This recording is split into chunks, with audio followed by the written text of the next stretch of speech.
Hello everyone, welcome back to my channel. जैसा कि आप सबको पता है, थंबनेल से पता चल गया होगा, सीईटी के बारे में बात करेंगे। और आपको पता है कि हरियाणा ने इसी साल सीईटी के लिए कुछ प्रोसेस किया था, जिसमें आपके रजिस्ट्रेशन की डेट एक्सटेंड होते होते अगस्त तक आई गई थी। तो अब यहाँ पर जो हमारा सीईटी होगा उसके लिए कुछ टर्म्स एंड कंडीशंस जो हैं वो ऑफिशियली रिलीज़ की गई हैं। तो आपको एक बार समझनी चाहिए, अगर आप सीईटी दोगे या सीईटी के लिए आपने रजिस्ट्रेशन किया है कॉमन एलिजिबिलिटी टेस्ट के लिए, तो उसके रिगार्डिंग इन्होंने क्या नोटिफिकेशन डाला है। तो देखिए, ये हमें पहले से पता है, सी और डी पोस्ट के जितने एग्ज़ाम होंगे वो सीईटी बेस पे होंगे, इसी के बेस पे रिक्रूटमेंट होगी। तो यहाँ पर बोला क्या गया है, देखिए ये कुछ इंस्ट्रक्शंस है, 13 सितंबर का नोटिस है यहाँ पर, पब्लिश बाय अथॉरिटी। आप देख सकते हैं एप्लीकेबिलिटी, यहाँ पर this order shall apply the process of recruitment for group C and D post remarked for direct recruitment in all department. जैसे यहाँ पर डेफिनेशन की बात करें तो बोनाफाइड रेजिडेंट है, मीन्स या पर्सन जो कि हरियाणा से रेजिडेंशियल है, satisfying the conditions specified in the instruction of government और general administration department issue from time to time. आपका जो रेजिडेंस सर्टिफिकेट होता है, सीईटी जो है ये एक कंप्यूटर बेस्ड ऑनलाइन और ऑफलाइन ऑप्टिकल मार्क रीडिंग मतलब ओएमआर शीट बेस्ड होगा। CET score means the marks obtaining CET plus marks of experience and social criteria, तीनों चीज़ें ऐड होंगी। कमीशन का मीनिंग है मतलब एचएसएससी, और गवर्नमेंट का यहाँ पर परिवार पहचान पत्र जो आपकी फैमिली आईडी है वो। Eligibility to paper in CET करना क्या है कि for group C post essential qualification 10+2 है आपकी, और group D post the same shall be matric as per the provision in group D act. और हिंदी होनी चाहिए आपके पास, हिंदी और संस्कृत में थे, एक सब्जेक्ट आपका मैट्रिक में, और हिंदी होनी चाहिए आपकी हायर स्टैंडर्ड में।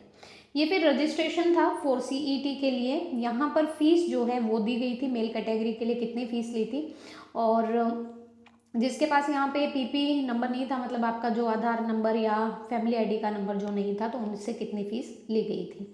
उसके बाद ये कुछ कंडीशंस हैं कि आपको अपीयर करना ही होगा अगर आपको सी और डी ग्रुप के यहाँ से फॉर्म भरने हैं। Who intend to apply for the direct recruitment group C and D shall have to appear in CET.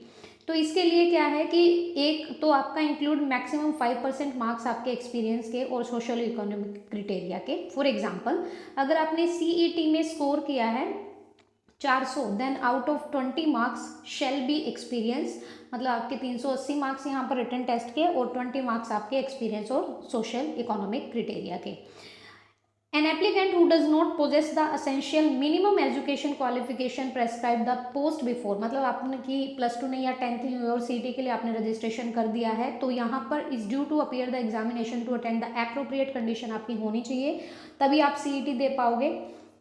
उसके बाद यहाँ पे देखिए, the CET score of all applicant shall be declare in the notification पे आएगा। CET score जो है वो रिवाइज किया जाएगा, और ये नेक्स्ट टू और एनी सब्सिक्वेंट अटेम्प्ट, ये आपको पता है कि 3 साल के लिए वैलिड होगा ये। और there shall be no restrictions, कोई रिस्ट्रिक्शन नहीं है, कितनी भी बार अटैम्प्ट कर सकते हो। Written examination component of CET, if an applicant who has qualified the CET for group and C post तो will have the option to appear in again. अगर आप चाहते हो, आपका एक बार सीईटी हो गया, आप फिर से देना चाहते हो तो दे सकते हो, सीटेट एस्टेट की तरह है। Provide the highest total CET score obtaining during the period of last 3 prior to the date of advertisement. तो ग्रुप और सी और डी ग्रुप की 3 साल के अंदर जितनी वैकेंसीज निकलेंगी, मेरिट बिहेव पे यहाँ पे क्या होगा, आपका सिलेक्शन होगा। रिलैक्सेशन रहेगा अपर एज लिमिट में, जैसा कि आपको पता है शेड्यूल कास्ट का रहता है। प्रोसेस क्या रहेगा यहाँ पे वो देख लीजिए। Commission shall issue the advertisement, issue करेगा basis of requisition received from the department of state government या एनी, कोई भी, अगर कोई भी डिपार्टमेंट अपनी पोस्ट, वैकेंट पोस्ट, मतलब हमारे डिपार्टमेंट में इतनी पोस्ट खाली है भाई ग्रुप सी और डी की, तो वो भेजेगा एचएसएससी को, कमीशन को। फिर यहाँ पर candidate equal to 5 time candidate बुलाए जाएंगे, और if the vacancies are less than 30, 150 candidate बुलाए जाएंगे इफ द वैकेंसी 30 और 50 के बीच में है, और candidate equal to 3 time and number of vacancies if vacancies are greater than 50, तो 3 टाइम्स से यहाँ तक बुलाए जाएंगे। अगर 50 हैं आपकी पोस्ट तो 3 टाइम्स लगा लो इसका, 150 जो कैंडिडेट है वो बुलाए जाएंगे आपके। और यहाँ पे आप देख सकते हैं, if the cut off is achieve by more than 1 candidate then all candidate at the cut off shall be entitled to exercise their option and consent to offer their names and consideration for selection on the post advertisement by commission. ये आप का पूरा process है ये आपको देखना होगा। यहाँ पर ऑब्जेक्शन रिगार्डिंग आंसर की ऑब्जेक्ट भी कर सकते हैं जब ये सीईटी लेंगे। और अगर आपका कोई क्वेश्चन ठीक है, आप दावा करते हैं, चैलेंज करते हो, तो 200 रुपये फीस रहेगी यहाँ पे। मेंटेनेंस ऑफ रिकॉर्ड, आपका जो रिकॉर्ड है प्रिजर्व किया जाएगा for 1 year from the date of declaration of result in hard copy में, और डिजिटल कॉपी भी होगी आपकी जो कि shall be retain for 5 years तक रहेगी। एट ज्यूरिसडिक्शन में CET shall be subject to jurisdiction of court at Panchkula की तरफ से, और पावर टू अमेंड।